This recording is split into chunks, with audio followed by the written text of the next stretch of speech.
Mayday, here. 782, we have smoke in the cabin. 782, contact, pilot maintain.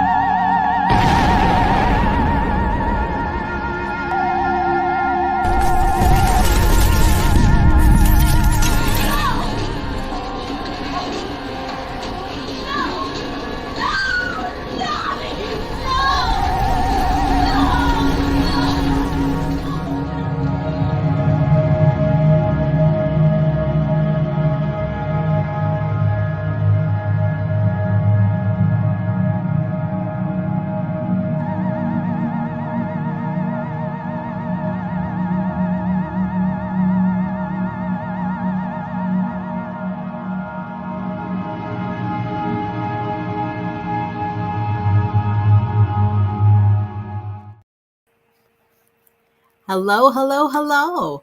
Welcome to Galactic Terrors, the online reading series that scours the known universe for scary stories, strange tales, weird horror, dark humor, and all sorts of literary oddities and grotesqueries from the weirdest, wildest, most imaginative authors writing in a variety of fascinating genres. Tonight's readers are LARRY HINKLE, CHRISTA CARMEN, and our usual co-host, James Chambers, is reading tonight, which gives me a special joy and honor to introduce and welcome my guest co-host, MARC ABBOTT. MARC L ABBOTT is a Brooklyn native whose work includes The Hooky Party and Etienne and the Stardust Express. He's the co-author of Hell at Brooklyn Tea and Hell at the Way Station, the two-time African-American Literary Award-winning horror anthology.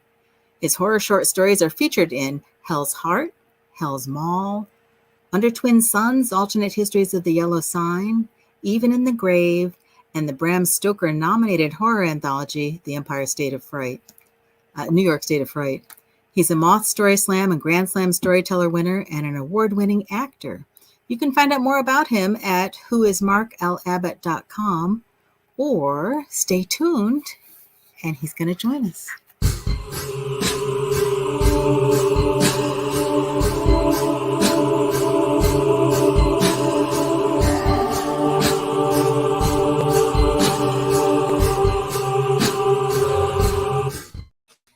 Hey, Mark. Hey, Carol. How are you?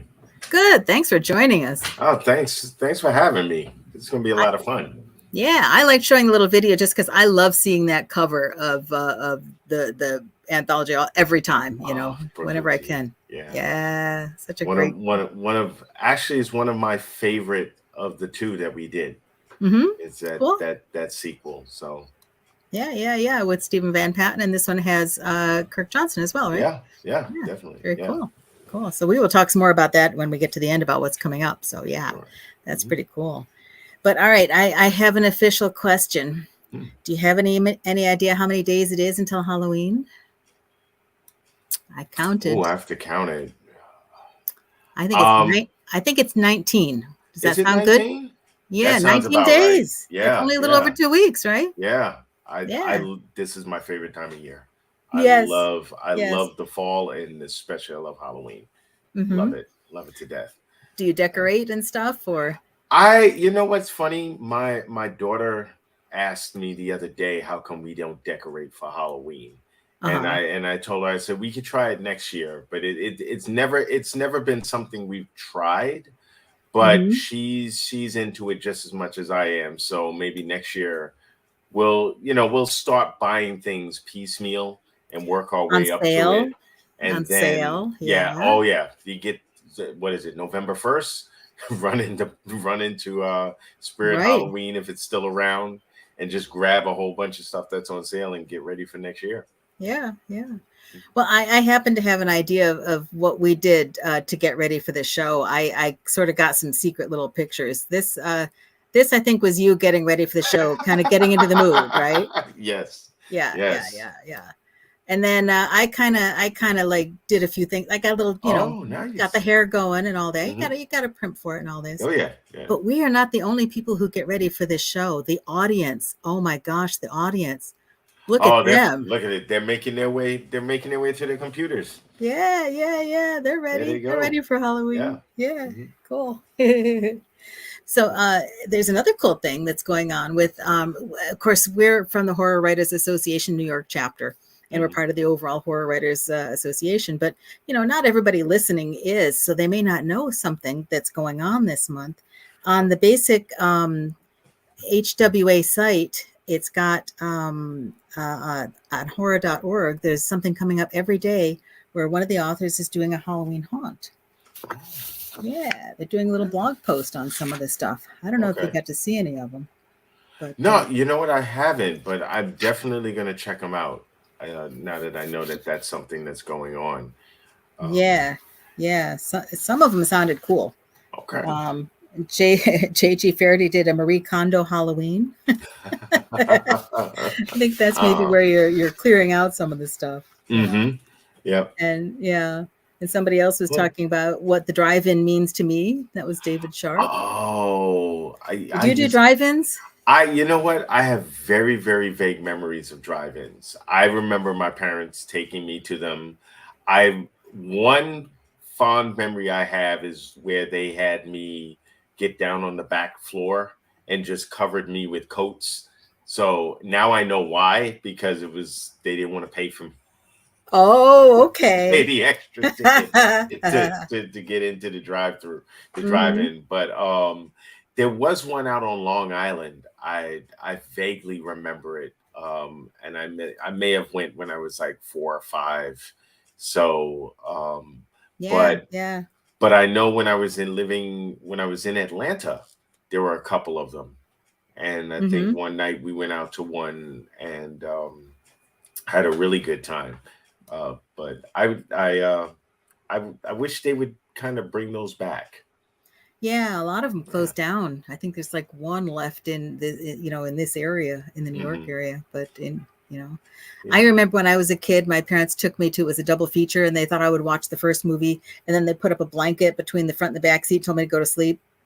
Yeah, I mean, it was a more adult movie. And I'm like 6, and they turn around and there's like my eyes peeking up under the blanket. It's like they really thought I was going to go to sleep. I don't think so. Yeah. Was it a horror film? I think it was maybe a little more grown up than I should have watched. I don't remember what it was, but I don't know what they should have maybe known better than that. Yeah. Well, we got some great readers, right? Oh yeah. Yeah. I'm very excited. I don't think I've heard these two read. Oh, you're in for a treat. Yeah, I've heard it before. I'm really excited to hear what they're bringing to the table tonight. Yeah. And also in terms of who's coming on in the future, we have a subscribe. You're able to subscribe to Galactic Terrors website newsletter. But if you subscribe on YouTube, if you're watching on YouTube, click subscribe there, and you'll get notifications of things that are coming up. And if you are watching on YouTube, it would be lovely if you hit like if you're enjoying the show. So like and subscribe. But we also will put up our newsletter in a little bit. So there it is. Yay. There it is, the newsletter. Yeah, and we'll put that in the chat in a little while.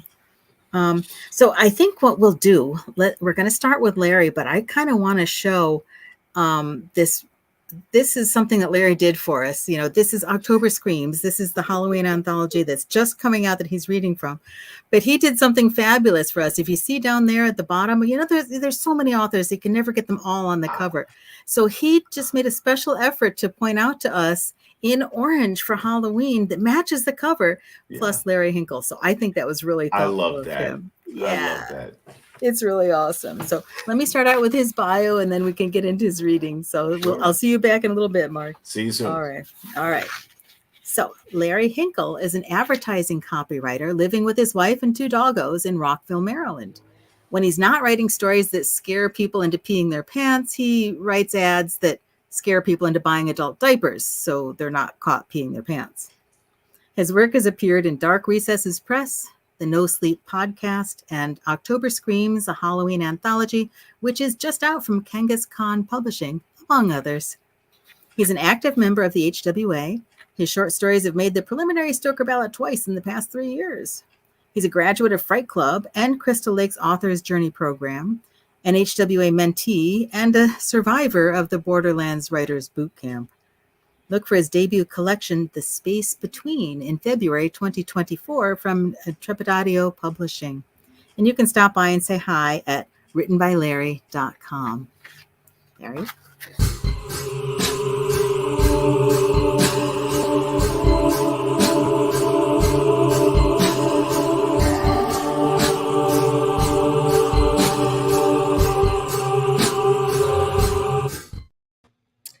Hey everyone, this is The Last Halloween by the least famous author you've never heard of, me, Larry Hinkle. Connor knows it's over from the way she averts her eyes when he asks if she's excited, the way she ignores his questions about what she will wear or if her friends are coming. He knows this is probably the last year Gabby will tolerate the embarrassment of trick-or-treating with her dad. His little girl is growing up too fast, and it cuts sharper than a razor blade hidden in an apple. As they leave their house, a trio of shooting stars streaks across the night sky. That has to be a good sign, right, Gabby? He points up as the stars flash over the horizon. I guess, she says, eyes glued to her phone. Casey and Debbie, Gabby's two BFFs, this week at least, are waiting for them at the end of the driveway. She doesn't speak to him for the next half hour, splitting her attention instead between her friends and her phone. At least she still says trick or treat at each house. Well, mumbles it really. Still, it's better than nothing. And he'll take any good parenting points he can get right now. Ding! Another text from his wife, Tracy, who volunteered to stay home so he could chaperone Gabby and her friends. She's been texting him since they left, sending pictures of kids in memorable costumes and an occasional sneak peek of the special ensemble she's wearing beneath her passing out candy outfit, the one he can't wait to take off as soon as Gabby goes to bed. Tracy, pretty dead here now. She's attached a photo of their empty porch. Connor, just wait. The monsters will be on Maple Street soon enough. Lots of them heading your way. He sends a couple pictures of random trick-or-treaters gathered on the curb. Mixed among the usual killer clowns, ballerinas, and superheroes are two kids wearing identical alien outfits. Awkward, he thinks, remembering the Halloween he was one of 3 homemade mummies in his 3rd grade class. None of their costumes had lasted past their first bathroom break that day. But these alien costumes are good. Great, actually. These kids look like they've just stepped off a star cruiser. Their eye stalks track his movement while their tentacles sway independently of one another. He can't see any strings, no matter how hard he looks. He figures they must be wearing some sort of little robotic rigs. Their ray guns, meanwhile, look downright dangerous, covered in scuffs and burns. Whoever made these costumes belongs in Hollywood, not banished out here to bumfuck Ohio. Y'all see those meteors earlier? Kevin Burke asked as he dropped some candy in Gabby's bucket at the next house. Reporter on the news said they probably hit the ground a few miles from here. Well, that would make them meteorites, Connor says. Huh? They're meteors if they burn up in the atmosphere, and meteorites if they reach the ground. Whatever, Carl Sagan. Either way, it's pretty cool. Bet the area will be crawling with Poindexters for the next few days. Hope so, at least. Coffee shop could use the extra business. Hey, you hear that, Gabby? Connor asks. Meteorites on Halloween. I told you tonight would be special. She looks up long enough to roll her eyes, then returns her attention to her phone. She and the other girls start walking toward the street. Kevin snorts. Kids today. Nose is always buried in some sort of device. Wouldn't see a meteorite, unless it landed on their head. Connor laughs. Guess us old folks are the only ones that pay attention to the stars anymore, huh? Who you calling old, old man? Never mind. Just feeling a little sorry for myself tonight. I'm afraid this will be the last time Gabby lets me take her trick-or-treating. I still remember that first year like it was yesterday. Me pushing her in a stroller, plastic pumpkin in her lap. Time goes by too fast. So who's that with Gabby? Kevin points to the kids at the end of the driveway. Well, that's Casey and Debbie. I thought that might be them, but I wasn't sure. You're right, they do grow up fast. But then who are those two? Kevin points at 2 aliens standing next to Casey on the sidewalk. Huh, no idea. Guess I picked up a couple of stragglers. Are those the same kids he'd seen a few minutes ago? They've been heading in the opposite direction when he snapped their picture. Ding! Talk to you later, Kevin. That's Tracy. A picture of Twizzlers tucked into his wife's cleavage pops up on his phone. Shit! He scrolls down to hide it. Connor, you trying to get me arrested? The little aliens could have seen that. Tracy, who? A couple kids in alien costumes. Not sure who they are. One of the girls must know them. He sends her a picture of the kids standing together. Gabby's short for her age, yet she still stands a good 6 inches taller than the aliens. Unless you count their tentacles, that is. I wouldn't mind having one of them guarding a net on Gabby's soccer team, he thinks. Their costumes are amazing. They won't break character either. Just make weird little squeaky noises, Tracy. And I bet Gabby loves that. Don't think she's even noticed. Night's not going exactly how I'd hoped. I'm sorry. I've seen a few kids wearing that same costume too. Must be from a movie we missed. He watches Gabby and her friends turn up the next driveway, then sends Tracy another text. Now, gotta go. We're hitting the Emersons now. They've gone full tits gonzo this year. Surprised you can't hear it back at the house. He catches up to the kids as they're coming back down the front walkway. Kathy Emerson sets her bucket of candy down on the porch and waves. She's wearing a homemade zombie costume. Connor's just glad she hadn't tried for a sexy zombie. Hey, nice job on the decoration. Next job on the decorations this year, Kath. A fog machine blows mist through the backlit tombstones in the front yard, while scary music plays from speakers in the bushes. They've set up a projector to play Night of the Living Dead on a sheet hanging over the front window. The sound is down, but Connor knows the dialogue by heart. Well, thanks, she says, but I think we missed out not doing a spaceship this year. What with the shooting stars and all these little aliens? I've counted 15 of them so far tonight. Almost feels like we're being punked. Yeah, weird, huh? A couple of them glommed on to us, but I have no idea who they are. They don't talk at all, just make little squeaky noises. A couple? Guess again, Einstein. I count 5 of them down there with the girls. Son of a bitch. 3 more had joined up when he wasn't looking. It had to be from a movie they'd missed, like Tracy said. Maybe those minions finally went to outer space. Or maybe it's some from viral video. God, when did he get so old and out of touch? He says goodnight to Kathy, then walks back to the street where the kids are waiting. Taps Gabby on the shoulder. Who are your alien friends? Don't know. She looks up at her phone for a second and grins, giving him a glimpse of the woman she'll become. Is becoming, he reminds himself. I thought they were friends of yours, she says, then turns her attention yet again to her phone. Hey, that's funny. He reaches out to put his arm around her shoulder, then remembers she doesn't like to be touched in public. Not by him, at least. He wonders if Casey and Debbie's dads get the same treatment now. Connor steals a glance at her feed instead. It's full of 2 young girls dressed as sexy something or others. He blushes and looks away. Something tugs on his sleeve. It's just us, Mr. Ray. Connor looks down. 2 of the aliens have taken off their helmets. He smiles at the Baker twins. Mystery solved. Oh, hey, Kimmy. Nice costumes. Thanks, Kimmy says, but they're not nearly as neat as some of these other ones. Oh, they're fine, Connor says. I didn't recognize either of you, and that's the important part, right? Right, Timmy says as the twins put their helmets back on. Ding!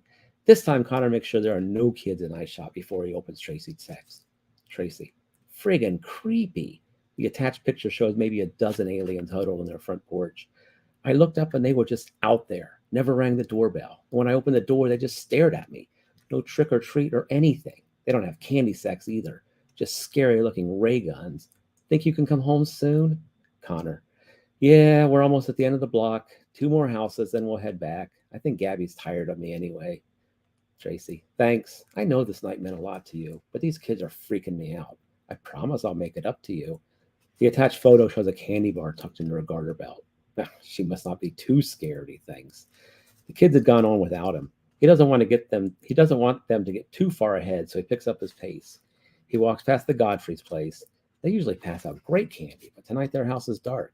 So is the Carmens, the Williams, and the Schmidts. It makes him sad to think the neighborhood is outgrowing Halloween, too. Finally, he sees the girls further down the street, now walking with a grade of 8 or 9 kids in little alien costumes. Gabby turns and waves for him to join them. Her wave is a little too fast. Is she worried about something? Her phone probably died. She wants to borrow my portable charger, he thinks, as he sticks his phone in his pocket and starts to jog. That or one of the aliens is playing grab ass. Hey, wait up, he yells, a little too loudly. The thwop, thwop, thwop, thwop, thwop of a helicopter grows louder. He stops and looks up as a spotlight illuminates the street between him and the girls. The pilot is searching for someone on the ground. Connor watches as it circles overhead, the light sweeping across several of his neighbors' yards. The helicopter makes 2 more passes, then the light winks out as it flies off in the direction where the meteorites would have landed. He looks back down the street for Gabby. Either the girls were too busy on their phones to notice, or they weren't interested, because they kept walking and they were almost 2 blocks away now. He runs after them. By the time he catches up with the group, Gabby and her friends are gone.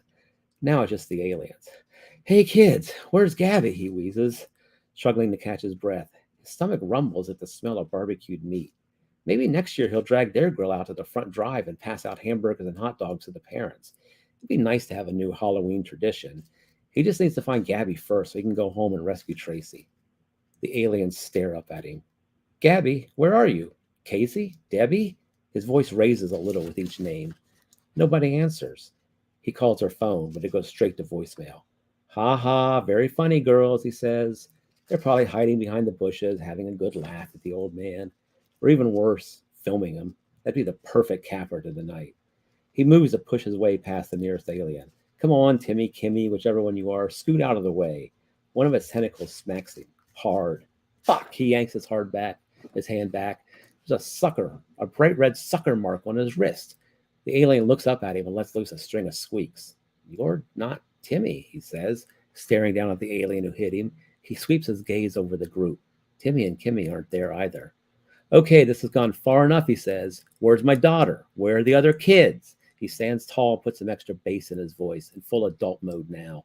He can't let these kids know he's a little spooked. But what if they're not kids? The street's gone quiet.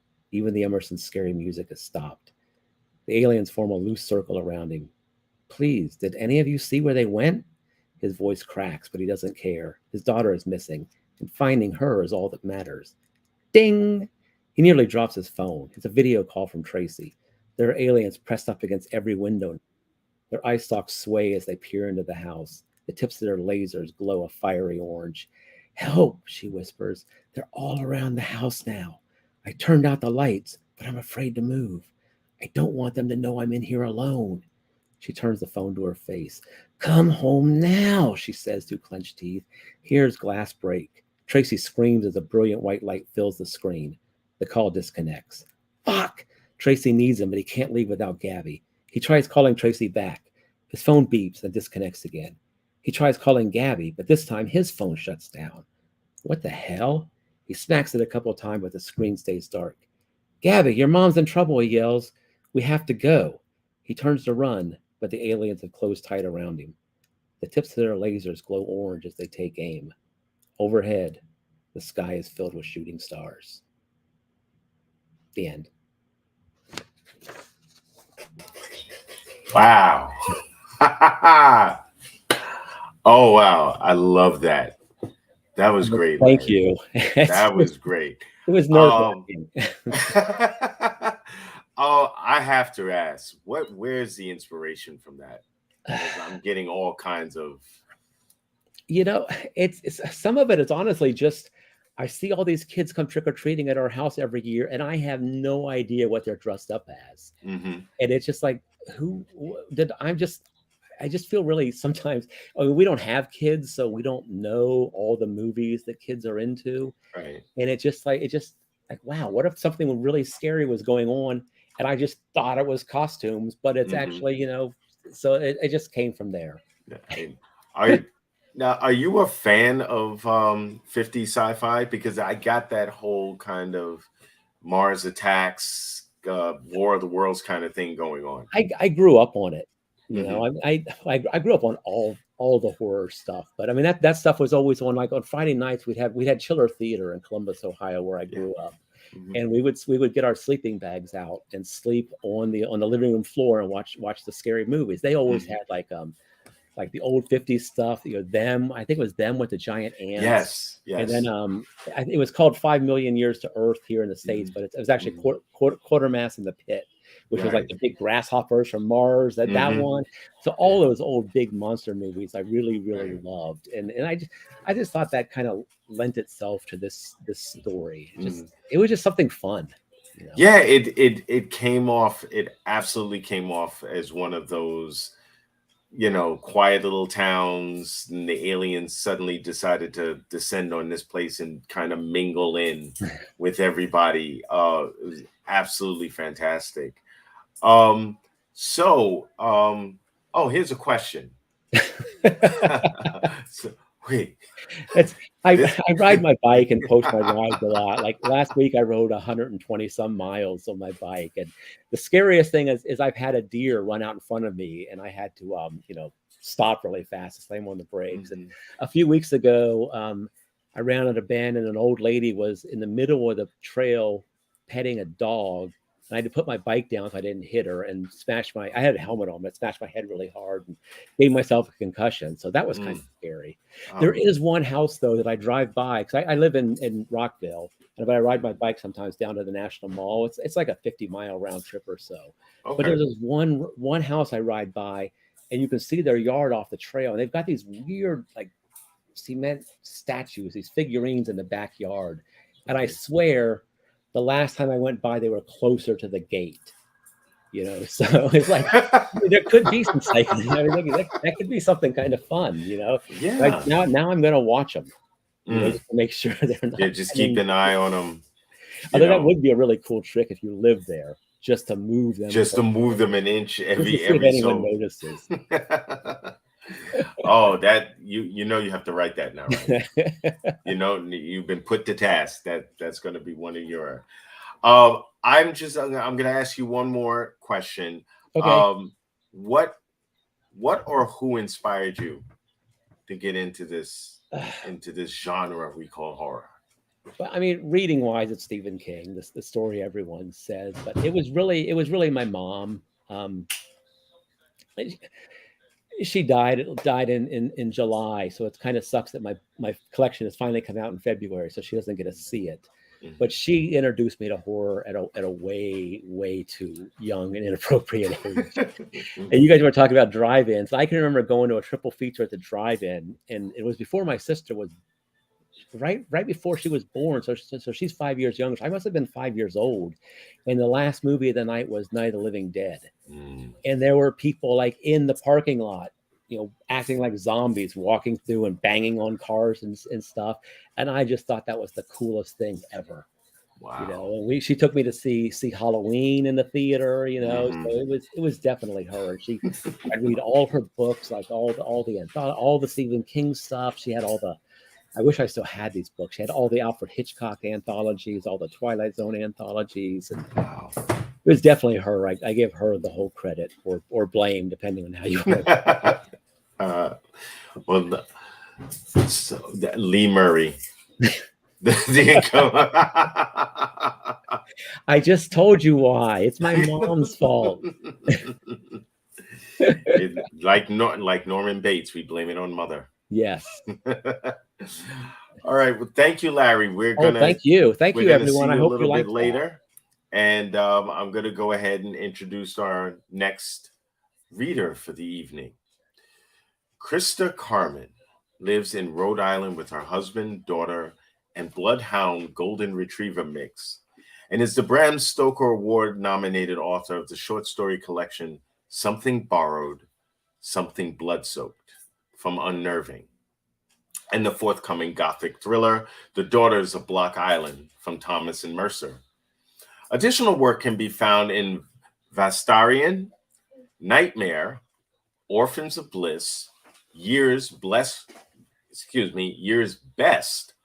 Hardcore Horror, and the Stoker-nominated anthologies Not All Monsters and The Streaming of Hill House. She has a BA from the University of Pennsylvania and an MA from Boston College and an MFA from the University of Southern Maine. More about CHRISTA CARMEN and her author website at www.christacarmen.com. Ladies and gentlemen, CHRISTA CARMEN.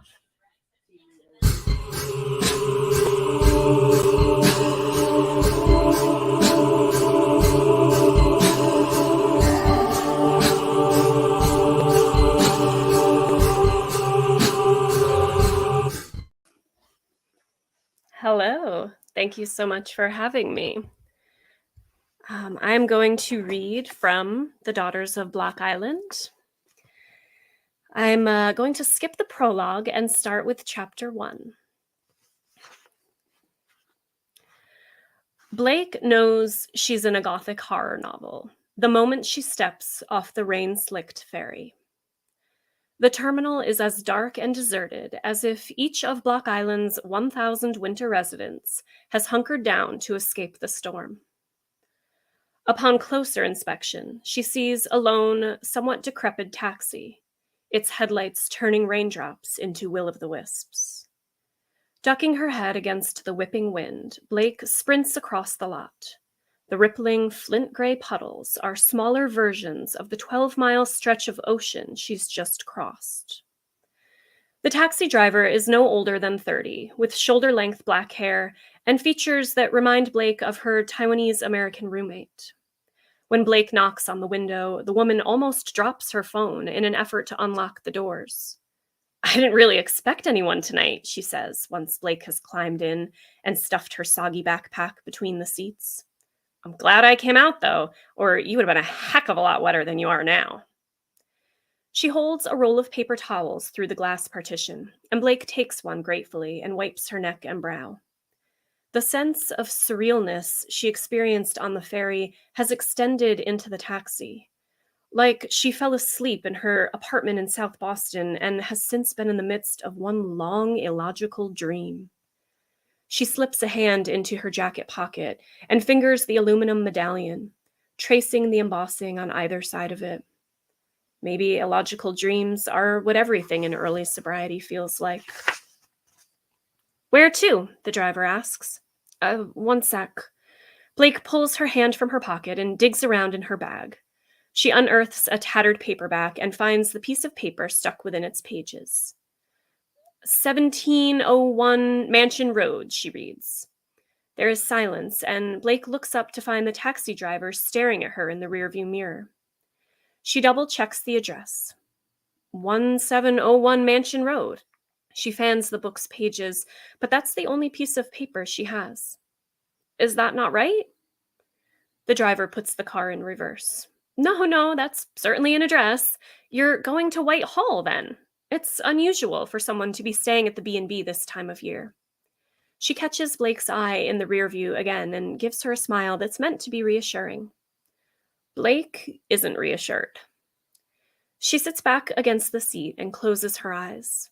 That sense of surrealness, maybe even wrongness, increases. She can almost hear the old-timers in her Monday night home group, can see them exchange knowing, disappointed looks as she trudges up to exchange her 30-day medallion for yet another 24-hour one. We told you this was a bad idea, they'll say, voices low, shaking their heads at her pallid complexion and trembling hands. We told you not to go anywhere stressful, anywhere that would threaten your sobriety. There's a reason you're not supposed to make major life changes during the first year of recovery. Does this trip constitute a major life change? Only if it has a certain outcome. Otherwise, it's further proof of her inconsequentiality, her lack of belonging. And there would certainly be no change there. Rain has been pummeling the windshield since they left the terminal, and the driver increases the speed of the wipers. The sound relaxes her, reminds Blake of the old, droning chaos that used to vibrate within her skull. Too quickly, however, the driver is tapping the brake and bringing the wipers in line with the taxi's sudden crawl. I just pulled off Corn Neck Road, and I've got to take this part slow, the driver says.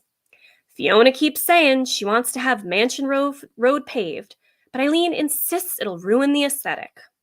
I'll tell you one thing that'll ruin Whitehall's aesthetic a heck of a lot faster than fresh pavement, and that's someone careening off this mud path and over the side of the neck. Blake has no idea what over the side of the neck means or who Fiona is, though Eileen rings a bell as possibly the person with whom Blake corresponded to book her room. Any chance of replying to the driver is eliminated by her shock at the ghostly white edifice ahead of them, looming up from the glistening, jumping pavement like a ship from a rippling sea. It's framed by 2 brick entry pillars, at least 20 feet high, each topped with a great stone globe. Beyond the pillars, white fences stretch the length of the drive, barely holding back forests of beech roses, switchgrass, winterberry, and arrowwood shrubs. The mansion itself is a pile of ornate splendor, entirely out of place on an island very much one with the culture of New England. It lords over the beach like an errant queen who's lifted her heavy skirts and settled down beside a neighborhood tavern. The mansion is split into 2 bilaterally symmetrical sides and separated by a massive 3-story central hall. A domed cupola glares down from a dizzying height like an owl's static yellow eye. Without question, that cupola has usurped the moon. Blake tries to force the macabre comparisons from her brain. It probably doesn't help that she read a few chapters of The Mysteries of Udolpho on the ferry ride over. People from her earliest caregivers at the orphanage to an endless rotation of foster parents, from boyfriends and girlfriends to various AA sponsors over the years, were always telling her to get her nose out of those melodramatic novels. And Blake can't deny she has a bit of a proclivity for the melodramatic. At 700 pages, even the physical book is melodramatic. But this is different. This place is different. The comparisons persist, no matter how hard she attempts to displace them. It is the castle of Otranto, Ambrosio's Abbey, Manderley, Udolpho, every setting from every novel that has held her rapt and terrified over the years. It will hold her within its walls until her reason for coming to the island disintegrates beneath her. It is claustrophobia and decay and tragedy too intense for her fragile, newly recovered self to take. "It's rusticated wood," the taxi driver says, startling Blake from her dread-filled reverie. "Not stone like people think. It's what gives the mansion that ethereal glow. In 1890, when Edward Searles had it built for his wife, the architect dubbed it Dream House. But everyone on the island has always called it Whitehall, or Cyril's Folly. It's..." The taxi driver stops when she sees Blake's expression in the mirror. "Is everything okay?" Blake pushes down the certainty that she should throw a few 20s into the driver's lap and beg her to turn around. "Fine," she says. "It's a little intimidating, that's all. It doesn't look like it does on the website, that's for sure. Not in February, anyway." Blake can imagine the moment at the end of summer when cheerful, multicolored umbrellas disappear from the wide, white expanses of sand. She can see the ocean turn from blue to gray, and screeching gulls replace friendly fishermen and bobbing boats. It's not the thought of Block Island in the winter that chills her, the isolation and bleak weather. It's that now that she's here, that isolation feels like home. "Well, don't worry," the driver continues cheerily as she pulls the taxi beneath a marble overhang at the mansion's entrance. The sudden cessation of rain makes Blake's left eye twitch and her head thrum with a warm, dull ache. While the inside is just as overwhelming, it will be warm and quiet and dry, and Eileen will set you up right quick with a nice cup of mulberry tea. Blake fishes a crumpled bill from her backpack, mumbles a thank you, and climbs out of the car. She watches the driver maneuver the endless, flooded driveway until the taillights wink out beyond the pillars. Then, gripping the door handle with as much breathless trepidation as she would the next page of The Mysteries of Udolpho, which she swears she's not going to read another word of while on this island, Blake shrugs her bag higher onto her shoulder and opens the door. And I will stop there. Oh my goodness. You can't stop there. You've got to read for a couple more hours. Come on. Oh, that's awesome. I really delighted to hear, your words and you reading it. And a number of people were saying the same thing in the audience, between I've read this already and it's wonderful to we need an audiobook of CHRISTA reading this story for us. So yeah, terrific. That's exciting. Well, I can say the audiobook will have the wonderful Linda Jones narrating it. So that's a very, very awesome. If I can't do it myself, which you really don't want, I might be fine for one chapter, but I'm not going to do the voices.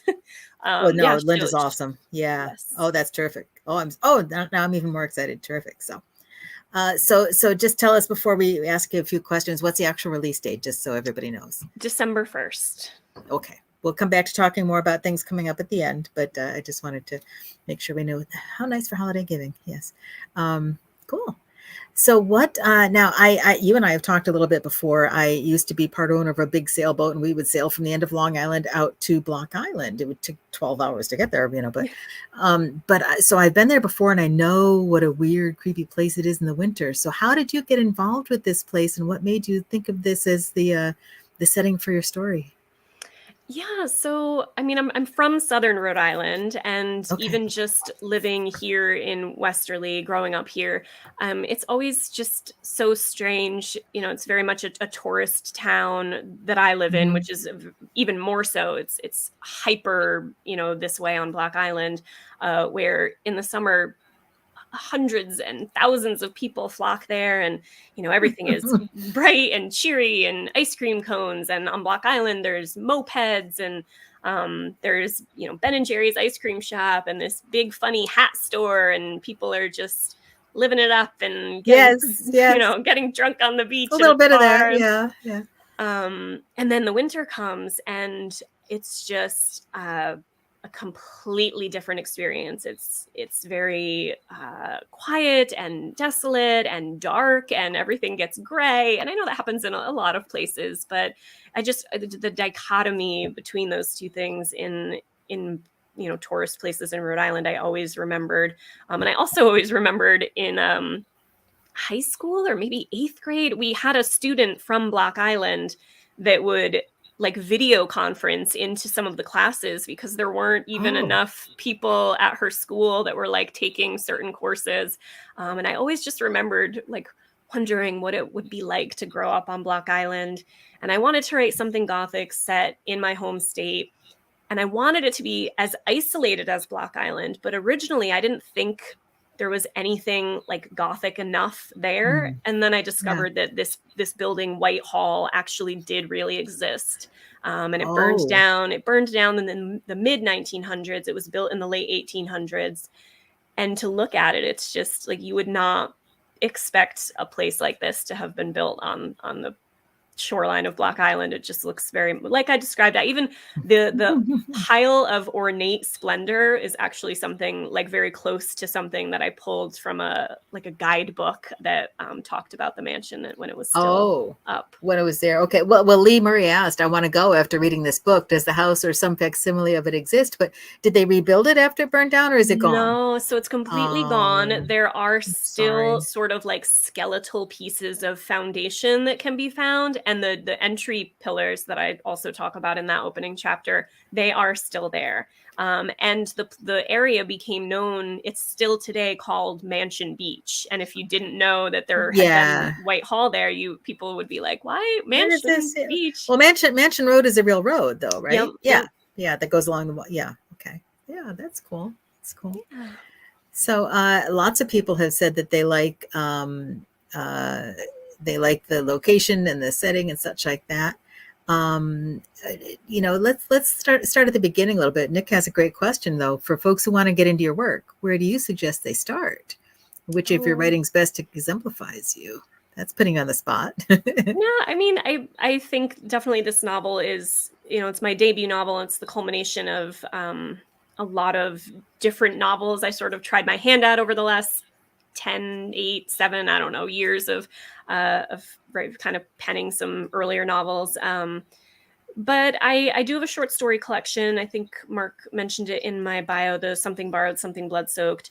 I think a lot of my earlier short fiction is like very much rooted in like solid horror genre, and then my more recent short fiction is maybe a little bit more like this kind of like Gothic psychological maybe not so I mean, I even had some like kind of hardcore horror and like slasher and horror film inspired work that I was publishing earlier, and now I think things are just a little different. I do a little bit of it all still. Do you think having kids had something to do with that? I'm just curious. Does that change your perspective? That is a good question, because probably like the last 4 stories that I've written have something to do with like motherhood or raising children, or the fears that come along with that. Oh, it's a whole new world of horror. Yes. Yes. Yeah. And I think we also focus on what is important to us at the time. I have a lot of stories about Alzheimer's because I took both parents through there, and it's really helped me to write about them. So, you know, that's useful as well. But now, have you read a lot of the Gothic novels? Was that something that you enjoyed growing up and, you know, dipping your toes and fingers into? So yes, very much so. And even you know, a lot of the Gothic novels that I mentioned in this book, even the ones that I've mentioned in that very first chapter, are ones that I had read and loved. And even, you know, I was thinking about this recently on a podcast, kind of talking about this novel. Even like the earliest Stephen King, because, you know, like Larry said, Stephen, you know, I loved Stephen King when I was a teenager and I started reading all his stuff. But even the stuff of his that I liked the most was the more Gothic stuff, you know, like Salem's Lot, where it was like the small town and you know, the Marston house on the hill. Like I've definitely always had a thing for the house like on the hill with houses and like the I was also just talking about this with someone too. Somebody posted recently how Grady Hendrix in his Paperbacks from Hell book, I had forgotten that he has a whole section of like women running from houses where like the house is it, and the lady in the nightgown in the dark with the stars and the clouds and looking over her shoulder. It's either burning or it's raining or there's something in the window. Yes, exactly. So I love it. There are 2 scenes in this book where it's exactly that, and it's raining. Excellent. Well, and I could clearly pick up, you know, even just the way you were describing the house the first time, as it's, you know, the hazy house is looming up out of it's like, oh yeah, here we go. Okay, so you've got the imagery going. So yeah, that's very cool.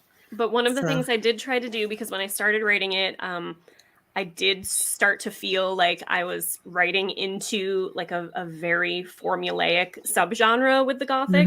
So there is an element of like meta Gothic in this. Like I think the chapter that I read, the first sentence is Blake knows that she's in a Gothic horror novel. So to kind of play with the trope a little bit, and I had to go like some of the Final Girl stories where they're talking about being the final girl. You know? Do you think that undoes the genre, or does that just take it to another level?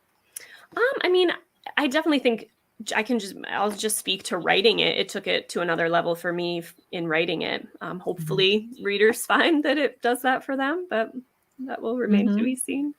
Oh, you're going to like this one. Larry wants to know, what's it like to be so damn talented? Larry, you're hilarious. Larry is part of my writing group that takes a look at lots of the things that I write. So I'm sure he had comments to make on this book. And I think the answer there as well, it takes one to know one, right? Yeah, exactly. Precisely. Yeah, that's pretty cool. So I am also curious on a different front. You know, you have an MA from Boston College and an MFA as well. How do you feel about MFA affecting your writing? Do you think you would be a different writer without having done that? So my MFA, I think was, for me personally, what my MFA helped me do was learn how to write a novel. I definitely, when I started writing, short stories to me came so naturally. Like when I get an idea, I can instantly sort of see the entire short story in my head. And I always felt like I had a command of a short story as soon as I sat down to write it. And novels just felt like this like big, unwieldy, unmanageable, like impossible to tame beast. And I probably, like, I'm sure I would have figured it out anyway had I not done the MFA, but my MFA was really wonderful. I got to work with people like Nancy Holder and Robert Levy and Liz Hand and Theodora Goss, and they just helped instill like confidence that kind of got me over the hump. And now I feel like I'm on the opposite side of things. I'm like, I've churned out like 3 novels in a row, and I'm like, I don't have as much time to write short stories, but I still love them. Yeah. Well, that's awesome. That's terrific. Well, thank you so much for sharing your words. And I think a lot of people from your writing group have been listening and commenting about how cool this all is. And I appreciate hearing it. And I can't wait to fondle the book myself. So thank you, Carol. Yes, thank you so much. What I'd like to do now is introduce James Chambers. One of our usual co-hosts is now one of our readers tonight. James Chambers is a Bram Stoker Award and Scribe Award winning author and a 4-time Bram Stoker Award nominee. He's the author of the short story collections A Bright and Beautiful Eternal World, On the Night Border, and On the Hierophant Road, which received a starred review from Booklist, which called it satisfyingly unsettling. The novella collection The Engines of Sacrifice, which Publishers Weekly called chillingly evocative, in a starred review, and the novellas The Devil in the Green, Kolchak and the Night Stalkers, The Faceless God, 3 Chords of Chaos, and many others, as well as the original graphic novel, Kolchak the Night Stalker, The Forgotten Lore of Edgar Allan Poe. His short stories have appeared in anthologies and publications in multiple genres, including crime, fantasy, horror, pulp, science fiction, steampunk, and more. He edited the Bram Stoker Award-nominated anthologies Under Twin Suns, Alternate Histories of the Yellow Sign, and A New York State of Fright, as well as Even in the Grave, an anthology of ghost stories. And his website is jameschambersonline.com. James?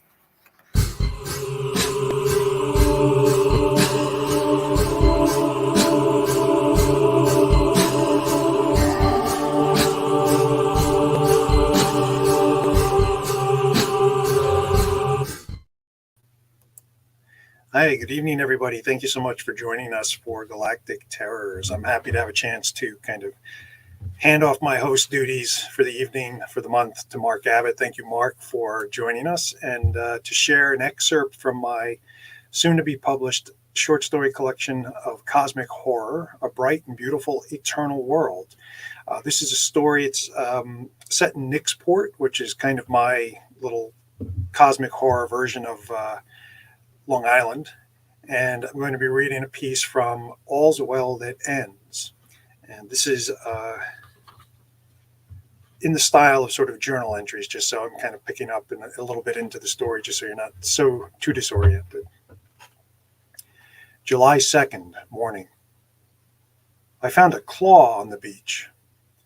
I woke up early, not nearly as hungover as Helen, who slept in, so I walked the shore right after sunrise.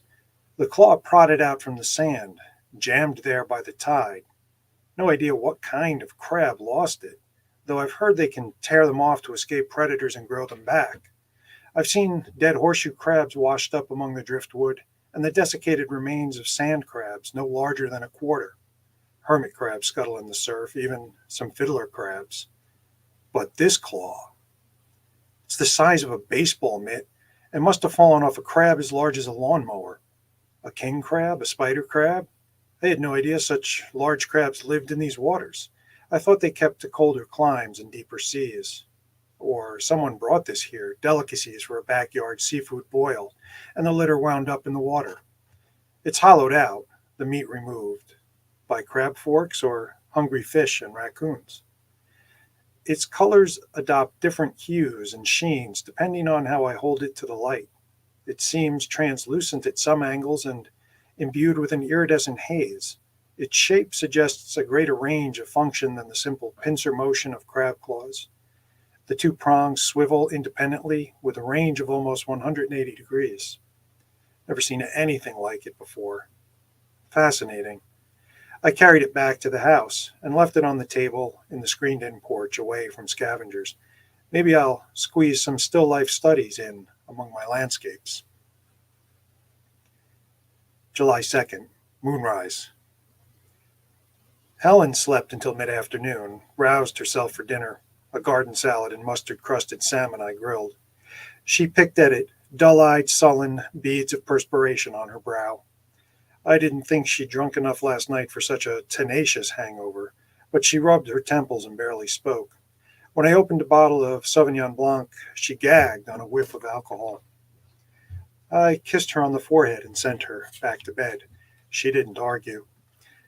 Such a shock to see Helen so low. Maybe I have it all wrong and she carries no ulterior motive in bringing us here other than to give us the relief we need, the quiet and space to process all that happened with Libby. I cleared the table, did the dishes, then carried the wine to a pair of Adirondack chairs overlooking the calm waters.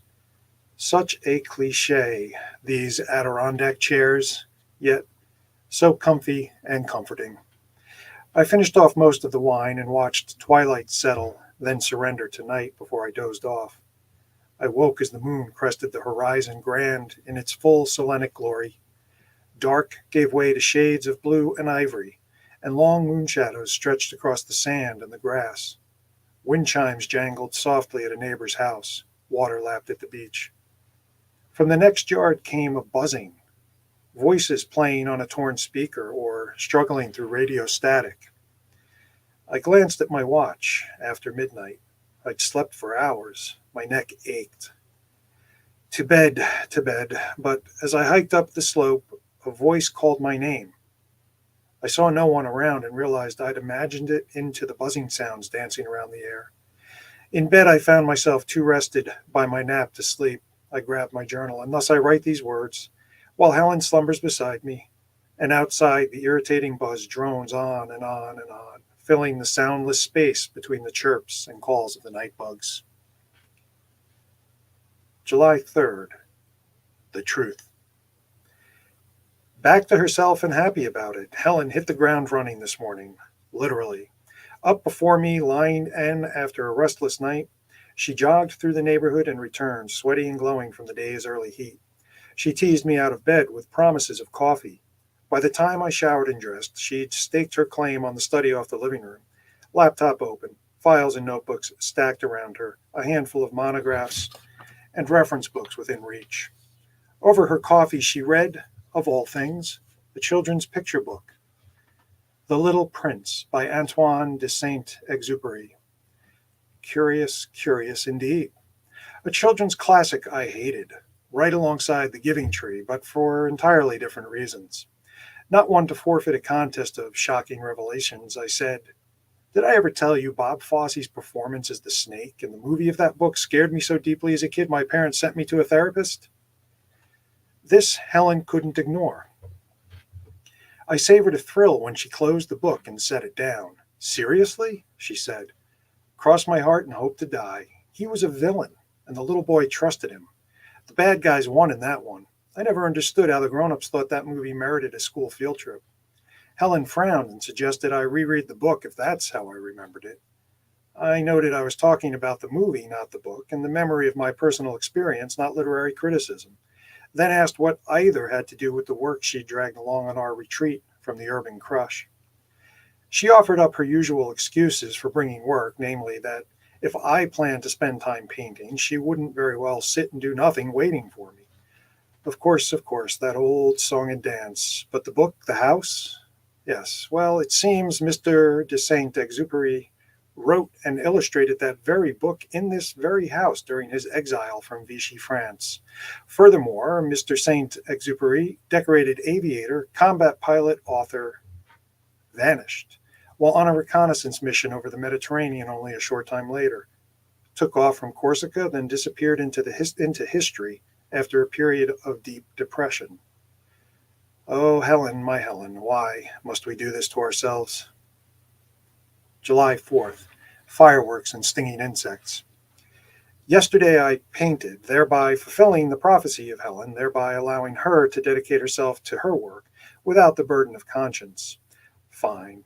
I play workaholic as well as the next person. I made several studies of the beach and trees behind the house, another series of the house itself, then spent the afternoon sketching the panorama of the bay where it sprawled toward downtown Nicksport.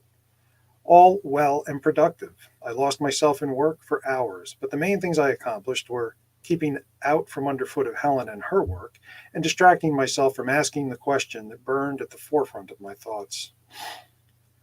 Sandwiches for dinner, nothing fancy. Then to the Adirondack chairs, wheeling along a cooler full of ice and half a dozen pint cans of a local craft beer. Helen cursed the ferocious mosquitoes and sprayed half a bottle of off onto her exposed arms and legs, into her hair, onto her neck. I spritzed myself in sympathy, but with Helen nearby, the mosquitoes ignored me. They buzzed past our ears, though. Other insects buzzed too, a swarm or a hive of them in a hedge that ran down to the high water line. Bees, wasps, hornets, flies on a corpse for all I know of entomology. All nasty things with multifaceted eyes, stingers, and too many legs. Shouldn't they have gone dormant after dark? But the buzzing persisted past twilight, and until far across the bay the local fireworks commenced, filling the sky with showers of sparkling color. The reports of shells drowned out other sounds. Red, green, gold, lavender, and yellow light animated Helen's face, the illusion of motion, far more interesting to me than the sky-bound display itself. When the last uproarious barrage flared, then died, leaving its echo like a blanket on the water, Helen turned to me. "I'm sorry I didn't tell you. I thought this place in my research might help make sense of things," she said. Do you have to make it a journal article or a research project? Do you have to trot it out for public consumption? I said. Can't you just cope for once? This is how I cope, Darius, she said. True enough. Fair enough. Despite how delightfully warm, spontaneous, and human Helen could be, she organized all the chaos around her through the lens of psychology. She compartmentalized, categorized, studied, and analyzed. She crunched numbers to make sense of the human mind and measure the human heart. I sighed. Before I could say another word, Helen stood. Oh, don't say it, please, she said. Then she straddled me, lowered herself to my lap, and kissed me with lips icy from cold beer. July 14th. The weirdos next door. Helen went to bed, leaving me at the Adirondacks with a full glass of Zinfandel. I sipped it and studied the moon's reflection on the water. On the other side of the little harbor, car lights glided along the one road on and off the neck. I counted them until I reached double digits, then gave up, wondering where so many people needed to go this close to midnight on a weekday. Summer living in the sleepless heat, I guess. The folks next door certainly took advantage of it. More of that damn buzzing. I'm sure it's not insects or a broken speaker on a portable radio. It's far too consistent. I've heard people come and go in their yard, but I haven't seen anyone. They keep the outdoor lights off. A defense against attracting mosquitoes, perhaps, and the hedges and thick trees at the property line hide them. That buzzing never ceases, though. It roams their yard, comes closer, retreats, grows loud, then soft. A remote-control car, a handheld electric fan in the hand of a nightly wanderer, a leaf blower, a kazoo played by the pursed lips of a child, a bedtime escapee spiked with sugar and candy. Any of these fits the bill, but none makes sense. The longer it drones, the more it drills into my head. Again tonight I heard my name and the sound, the audio equivalent of pareidolia. I'm prone to it. I've never liked wearing headphones, because in sounds low registers I imagine someone calling me, too muted to hear clearly, until I remove the headphones to silence. It makes me paranoid. Damn it, neighbors, if you're going to make so much noise, at least let me see you. My name again. Then 2 more times, rising out of the vibrations with all the clarity of a tractor-trailer truck in the fog. Enough. I moved to the porch, and not yet sleepy or finished with my wine, grabbed a pad and some watercolors and worked studies of the crab claw by the single porch light. It glowed in the night or the moonlight, as though it possessed a reflective element activated only by lunar illumination, a color that befuddled me when I tried to reproduce it. I saw it in the claw, but not on my paper. They called my name again, those damn buzzing mysteries. Rain came, and I painted more sketches of the crab's claw. With the moon trapped behind clouds, it lacked the odd luminosity that fascinated me, but the humidity or the gloom unlocked still more variations in its appearance. Despite the downpour, the damn buzzing persisted, and it irked me that Helen slept right through it. After midnight, a beachcombing woman appeared. She took no notice of the rain. I waved. She approached up the slope from the beach, wobbling. Drunk, I thought. Or high, the way she ignored the storm. She stopped at the edge of the porch's light, her face in shadow. I asked if I could help her. She didn't answer. I offered her an umbrella. No answer.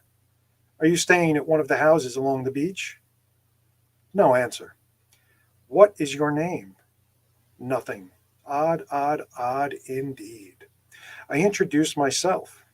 No answer to that either. I eyed the porch door, confirming it locked, then returned to my painting. The buzzing rose to a terrible racket and formed my name. I didn't react the first time, nor the second, but at the third repetition, I looked up from my paper and paint.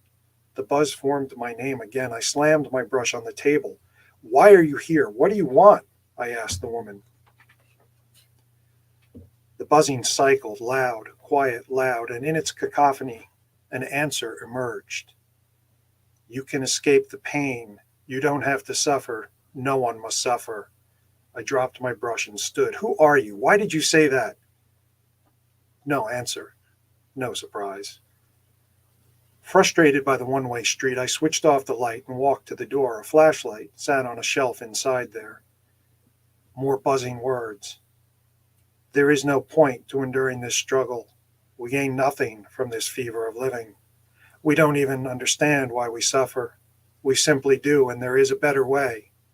The words resonated in the swells and quiets of the buzzing. I seized the flashlight, whirled around, switched it on, and cast the beam directly on the woman's face. Her face.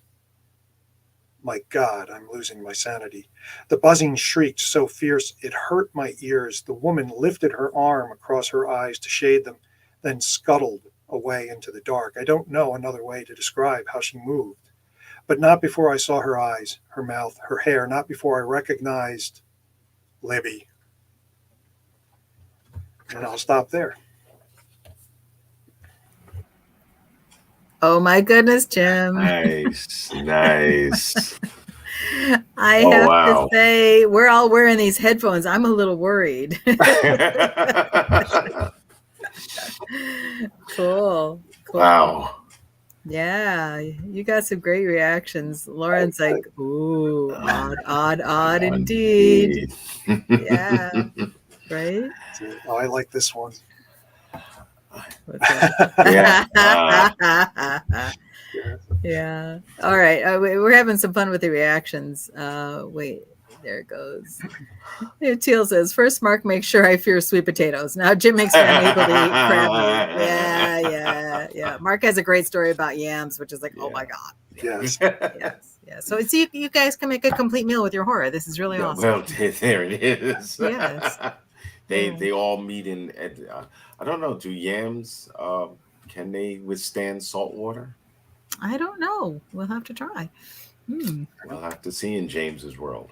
Exactly. We'll Yeah. have to do a crossover. So James, I have a question. We don't really get the journal entry type writing as much these days. What inspired you to go that route with this story? I think in this story, it was about the perspective, trying to see the story through this the one character's perspective. In contrast to, so when you read the whole story, so there's obviously more going on than we saw in this excerpt. The husband and wife are going through kind of coping with the tragedy, and they do so very differently.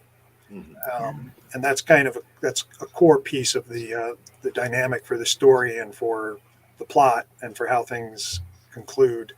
And I thought it would be interesting to kind of park in one character's perspective and see everything that way. And so you get a little bit sharper contrast, and it also touches on that kind of element of mystery that exists even with, I think, the people that we're closest to.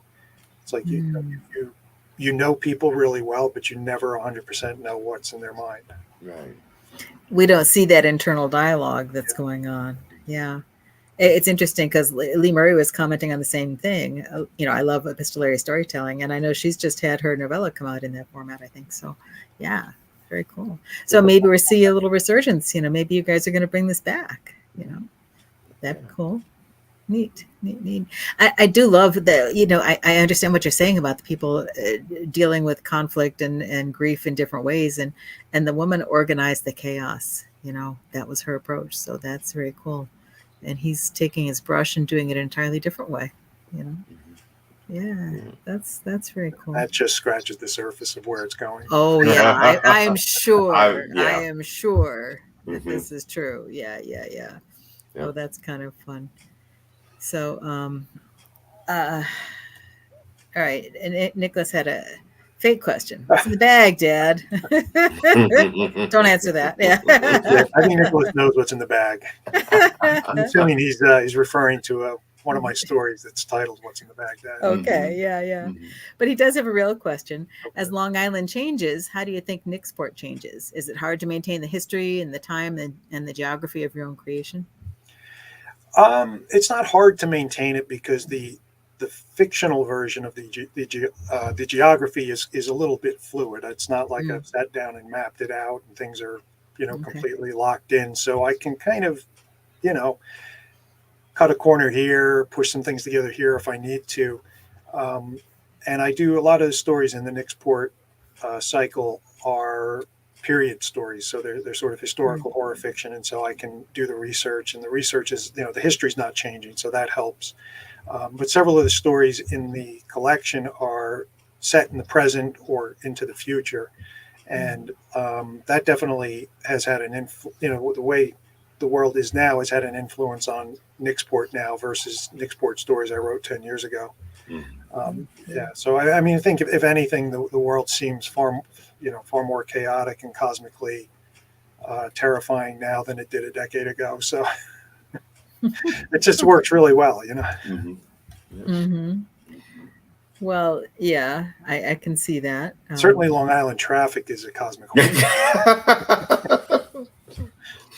And, I'm just going to put that cover up and cover myself up again. Yeah. But yeah, talking about cosmic horror, hello, wow. The artist is K.L. Turner. Say it again? K.L. Turner. K.L. Turner. Man, I have seen so many people going berserk over this cover. It is absolutely stunning. It's absolutely gorgeous. I'm one of them. Yes, I think all three of us are here, Yeah, that's really amazing. So do you, is this Lovecraftian horror? I mean, that cover seems to say that. Would you term it that? Yeah, I mean, I call it cosmic horror. It is definitely Lovecraftian influenced, but it's, I'm not really, it's hard to explain, but there's that's fair. Elements to it. Yeah. Okay. Yeah. Okay. So there's some feelings and things. Yeah. Cool. What was he? I know Nixport is your alter ego for Long Island, but was there a particular event or story that kind of gave birth to Nixport, or was this something that you kind of fell into? Yeah, there was actually. It's a story called Refugees. And it was published originally in a magazine called Alan Kay's Inhuman. So Alan Kay is Alan Kozowski.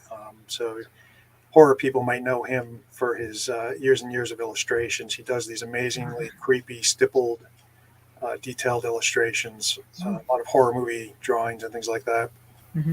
And at one point he was publishing a magazine that featured new fiction and his art. And I wrote a Lovecraftian story for it and decided as I was writing it kind of on the fly that, okay, this takes place in a town called Nixport. And it's loosely based on, where I live, and just kind of went from there. And then I decided if I was going to write future Lovecraftian inspired fiction, I would do it in Nixport. And so pretty much any Lovecraftian tale I've written has a connection to Nixport. And I just have written a bunch of them over the years. And then, it's been fun mining the local history. I mean, to kind of circle back to Nicholas's question about the history of Long Island, one of the things that I've loved to do is kind of dig into my local history. And so one of the stories I wrote in Nixport is about Jack Kerouac, because he lived in my town for a number of years in the 60s, and there were a lot of stories about him. This story, All's Well That Ends, is, right probably 2 miles from where I live is a house where Antoine de Saint-Exupéry did live in that time period and wrote and drew The Little Prince. And once I found that out, I was like, all right, I've got to do something with that. And our local library has a Little Prince statue in the courtyard to honor him. So you could get pictures of that and then they make prints of them. See what I did there? Yeah. Yeah. I'll show myself out. Yeah. I'm sorry. Okay. Nick does have one other third question. What psych rock album do you recommend readers put on while they read Aztecia Hills? That's a really good question. Two come to mind, and one you're going to laugh because there was a 60s band called H.P. Lovecraft. And they really had nothing to do with Lovecraft. I guess they just like the name. Yeah, and they have an album. I can't remember the title off the top of my head, but they only have like 2 albums.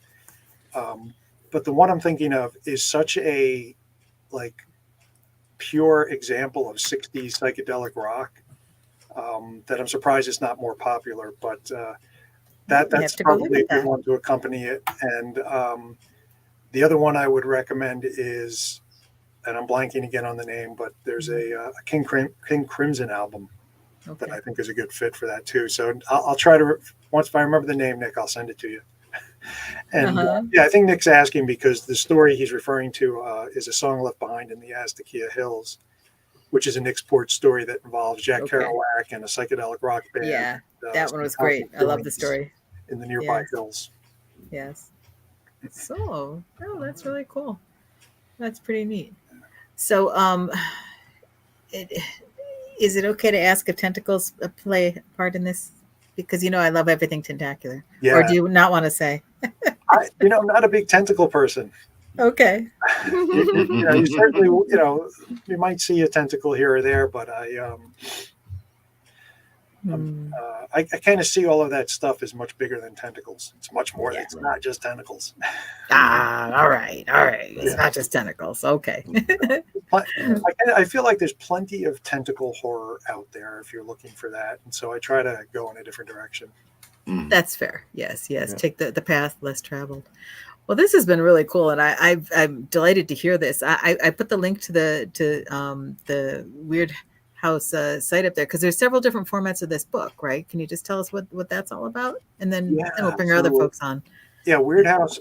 They are publishing a signed lettered edition, which will be signed by me and the artist K.L. Turner, who also did illustrations for about, I think, 8 of the stories, about half of which are full color. And there will be a limited numbered hardcover edition signed by me, but not the artist. And then the trade paperback edition is coming out, I think, in December. And there may be some other limited things in there. I don't know. I was talking to the publisher. They're experimenting with formats and having fun. And so we'll see what they do. But I'm just really excited to put this out. And I think an interesting thing about A Bright, Beautiful, Eternal World is if you pair it with The Engines of Sacrifice, which is a novella collection that I wrote some years ago. It's a collection of 4 novellas. Those 2 books represent pretty much the complete Nick Sport stories. Oh, okay. Okay. Comes full circle. Cool. Oh, that's very interesting. Well, I think with each one of our authors, we could talk to them all night, but why don't we bring the other 2 folks back and we'll find out what everybody else has coming on. So let me do that. Yay. Hey, everybody. Wasn't this fun to listen to all these stories? See why I enjoyed doing this show so much? It's cool, huh? Yes, absolutely. Nothing like sitting here and having people read their stories to you. You can't beat it. Oh, wow. So what's going on with you guys? We know Halloween is in 19 days. Do you have some other things coming along in the publishing world, or anything special that you're doing, or any projects or events or anything? Krista, what's coming up for you? Alphabetically. Sure. So I mentioned the novel is coming out December 1st. I have a lot of events for the novel. 6 bookstore events and a few more in the works, but they're actually all in Rhode Island, since the book is set in Rhode Island and I'm from Rhode Island. I'm doing sort of a tour of Rhode Island. And then, I've got a few anthologies coming out mostly next year. And then my second novel with Thomas and Mercer will be out next fall. But for now, just going to ride the Block Island waves. Yeah, you're going to be busy. Are all those things listed on your website, or? I actually am going to put up probably tomorrow a list of all of the dates for the book in December. Okay. So I'm going to put that up and say they are on my website. They're on my website already, but I'll put there'll be social media posts. Okay. That's all cool. Oh, that's great. Yeah, it's good to have that stuff. Okay, if we go alphabetically by last name, I'll ask Jim next. What's coming up for you? We'll come back to you at the end. I was just talking, so. Oh, all right, Larry.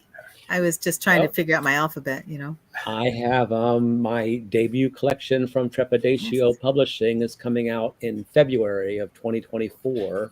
Yeah. I will have copies of it at AuthorCon. That's the first place I'm going to have it to sell it in person. And fingers crossed, I will have a novella with me at the time featuring 3 characters from stories in the space between. Ooh. And there's cross cool. meaning. I've never written anything longer than 5,700 words, so it's going to be interesting to see if I can pull this off, but I'm going to give it a shot. Yes. All right. That's terrific. I think that's really cool, and it's a really neat way to stretch your brain, and do something different. It's a big stretch. Very big stretch. Yeah, Larry. You got it. Yeah, Yeah. Oh, everybody loved what you read tonight. Yeah. Okay. Well, we're going to cycle back to Jim, and then we'll ask Mark next. So what's coming up? So you got this one out. I know you're rather busy these days, Jim. So. Yeah, I seem to have cycled back into I have a lot of stuff inching towards publication that I can't really talk about yet. I think the one thing that was announced that I can mention is I'll have a story in a Weird House Press anthology called 13 Possessions. Krista, are you in that one too? Yes. Yes, awesome. Okay. So they do beautiful books, and this is a follow-up to 13 Haunted Houses, which was a great anthology. So this is 13 Possessions. My story's called Off Path. So Krista, what's yours? Until the moss had reached our lips. I love it. Ooh. Wow, I'm just thinking of the difference in those two titles. Yeah. That's cool. And do you have some appearances or places you're going, Jim? Oh, Shade Bar. Yeah, apparently October is really busy. So I'm doing, let me think, the 22nd of October. I'll be reading at the Shade Bar in Manhattan with Carol. And, who else is joining us for that, Carol? I think Nick Kaufman. We've got a bunch of folks. Aaron Adams, Teal Glenn, myself, Nick Kaufman, Nick Kolakowski, Kathleen Shiner, and Stephen Van Patten. So we've got a full house, and it's like almost a rapid fire reading. I don't even know if this whole thing will fit in the chat. Yeah, there it is. That'll be fun. Horror at the Bar, and Todd Robinson puts these on. He runs Noir at the Bar every other month or so, and he's asked for some horror folks. So it's like, okay, I know horror folks. Let's ask them. Yeah, so that's cool. October 24th, I'll be at the Barrows and Tents tasting room in Industry City, joining Amy Greck, Christopher Ryan, M.M. DeVoe, and Olena Jennings for a reading to launch Amy's new poetry chapbook, A Shadow of Your Former Self. So that should be fun. That's cool. Then I'll be at the Barnes & Noble in Bayshore on October 27th with quite a lineup. Matthew Bartlett, Michael Sisko, Sasha Graham, Mo Moshadi, Robert Piatone, Kirsten Petrus, Michael Seidlinger, and Farrah Rose Smith for an evening of horror and shenanigans. Yeah. Oh, you're hanging out with cool folks here. And I think it's really cool that Barnes & Noble, does a lot of these events, So for those also who are listening who may be authors, if you're not doing some in your area, go talk to the stores, maybe put something together. Might have been easier to say who's not going to be there. Sorry. you know me, Larry. I just like to drop names. Yeah, I'm not sure that's true, but yeah, that's fine. How about you, Mark? What do you got going on? You've got a volume 3 at some point, right? Yeah, we're still working on the next Hell at series. It'll be myself, Stephen Van Patten, Kirk Johnson, and Denise Tapscott will be joining us as the 4th member of the motley crew that have to fight demons in New York City. So we're still we're still putting that together. I've got a bunch of anthologies I'm going to be in. I'm going to be in the Chaos Clock, where I'm doing a story called the Reclaiming of New York, which is which will be my first foray into actually steampunk. I've never done that before, so it's interesting writing a steampunk story and merging it with a cosmic horror. So it's been interesting. It's been fun to write. Yeah. And it has been made official. I can announce that Mocha Press has signed me as one of their new authors. They have my vampire novel, I'm forgetting that you see We put you on the spot. Yeah, it's this hour. It's Sinister Ascension is the name cool. of the vampire novel. So there is no release date yet. We're still kind of in its infant stages, working things out.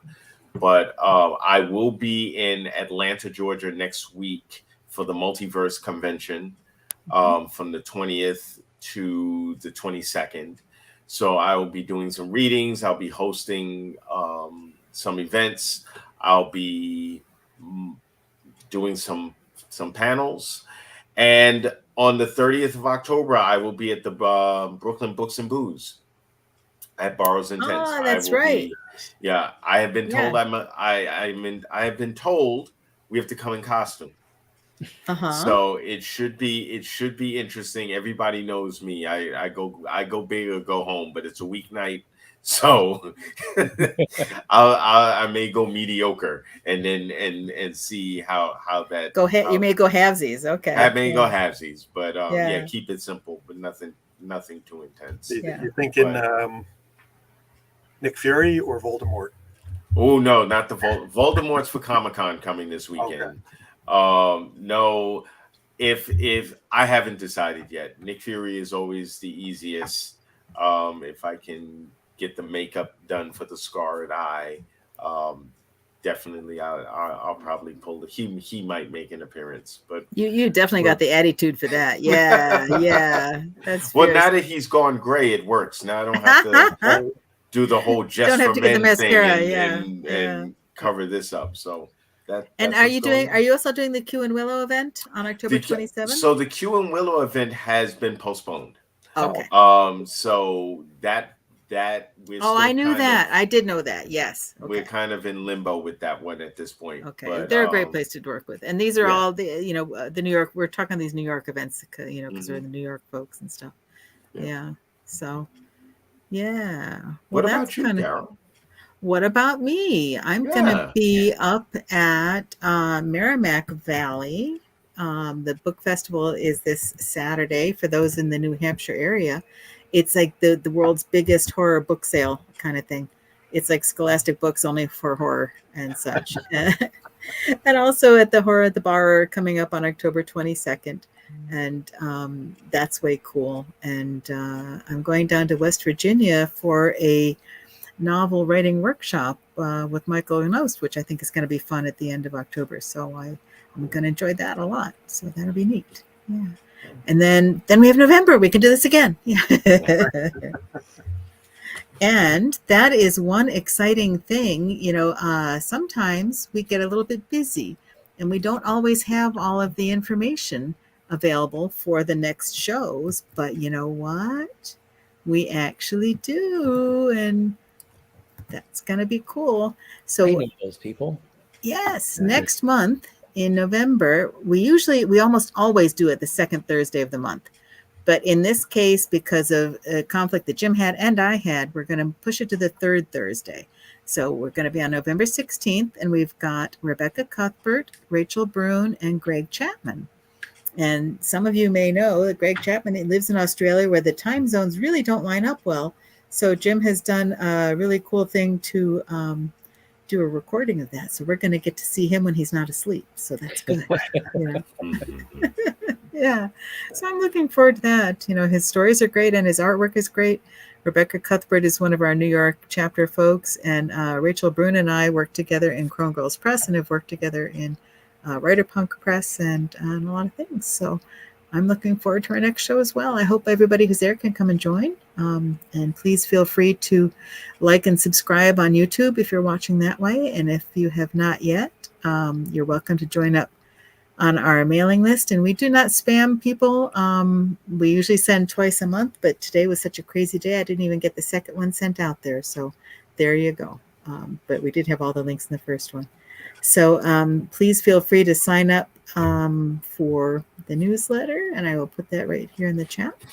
We'll put some updates in there, and we don't spam you. No, apparently we don't even get the newsletter out every. Yes, It's just, oh well. That's how it goes. Yeah, But it's called life. I have a question before we wrap up, and this is for the audience too. Feel free to put your answers in the chat. But in honor of this being October, I want to know what everybody's favorite Halloween treat is. Ooh, you mean like a treat you eat, or what kind of candy, or what do you think? Yeah, what would you most like to find in your plastic pumpkin or your pillowcase, and you go around trick or treating? The classic is a Babe Ruth bar. That's a classic, right? Yeah. I mean, I love Reese's, the Reese cups, Oh, but yeah. I also really love those peanut butter ones that are just in the black and orange wax paper that everyone hates so much. I think those are really good.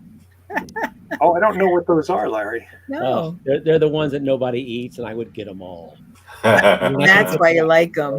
Yeah. Yes. It's just like a big hard lump of like plasticky peanut butter kind of tasting taffy-ish candy. I know what you're talking about. Okay. Oh, I the do. garbage It candy. it took a minute. I'm like, okay. Yeah. And it's got like that waxy paper on it. Yes. Yeah. Oh, those are so good. Krista, you have your hands going on something. What is it? I was making a pumpkin. It was a terrible pumpkin. Reese's, but the pumpkin ones, just like at Easter, how the eggs have a better ratio of peanut butter to chocolate. The pumpkins at Halloween are above the regular old peanut butter cups. I just got some of those. So anybody who wants to drive all the way up to Merrimack to get pumpkin Reese's, yes, I'll have some there. My wife. That's the key, though, is the ratio. You're right. Yes. Yeah, it's totally better on the pumpkins and Easter eggs. Right. Yeah. She was going through the cabinets this weekend and found a Reese's Easter bunny for me, like a big one, like this big. She goes, "Oh, happy Easter!" It was on the table this week. Wow. Off the calendar, okay, but it's Reese's, so I will still eat it. Yeah. Oh, Vaughn, thank you. Mary Jane's is what they're called. Oh yeah. Oh, okay. Yeah. Oh, Okay. yeah. Okay. You know what? I like those too, Larry. Everybody remembers when they. Yeah. You have to arm wrestle for them. Wow. And everybody would let you win. Yeah. Mark, what's your treat? I've got two Heath bars. Heath, I Mhm. love Heath bars, and in my neighborhood, there's only one person that ever seems to have them, and then I got to fight the children for them. And then there are the mini Crunch bars. Okay. Nestle Crunch bars. I love those. I bet you Kenny just won 100. Yeah. Oh, that's terrific. Well, we had a bunch of things in the audience. Butterfingers, Kit Kats, mini Moro bars. Okay. A wax harmonica. Wax harmonica. I remember you bited the goo comes out. Yes. Yeah, those were cool. Paydays. All about sour candies and sour gummies, caramel apples. I like Chris's. Oh, there you go. Yeah. I think we're both showing it at the same All right. time, Jim. Yeah. Okay. That's right. Thin mints. Yeah. All sorts of good stuff. Wow. All right. Now I'm feeling the sugar high just talking about all this stuff. Exactly. You guys have been awesome. Thank you so much for coming on and sharing your words and your wisdom with us. We've really enjoyed it. And Mark, thank you for coming on and chatting with us. So Jim thank got you a for chance having to me. read and not getting overworked. Mhm. Appreciate Thanks it. for We having look, me. yeah, look forward to having you come back and read again soon. That'd be cool. This was Thank awesome. you so Thanks a lot. much. Yes, thank you for having us. Yes, and thanks to the energetic and enthusiastic audience who really did dress up like zombies. I know you all did. So, Well, good luck to everyone with your new projects, and especially with your novel launch, Krista. Oh, thank you. Mhm. And Good same luck. to you. And Larry, I know you're getting the collection. It's moving forward bit by bit. It is. It's going to be Yay. there before you know it. excellent. Really cool. We hope to see you all back at future transmissions from Galactic Terrors. Yes, look forward to seeing everybody in November. Thanks, everyone. Okay. Thanks. Thank you. That-